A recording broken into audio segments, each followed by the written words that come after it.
সবই বুঝি, তবু অবুঝের মতো হয়ে থাকতে হয়। কারণ এই পরিবেশ,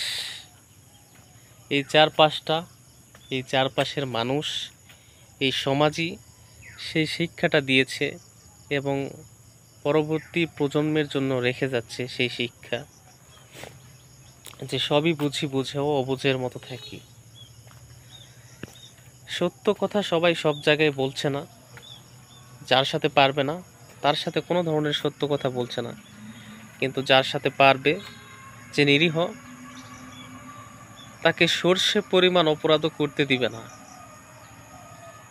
সেইখানে মানুষ হানা দিবে, হাহাকার দেখাবে, নিজের নৈতিকতাকে সেই জায়গায় জাগ্রত করবে। কিন্তু আপনার সাথে পারবে না, আপনার সাথে লাগবে না। আপনি যদি তার গালিও দেন, কিছুই বলবে না, কারণ জানে যে আমি তার সাথে পারবো না। কিন্তু নিরীহ, গরিব, নিরস্ত এমন কোনো মানুষ হইলে তারা কিছুই করতে দিবে না। সর্ষে পরিমাণ অপরাধও তার জন্য ক্ষমার অযোগ্য।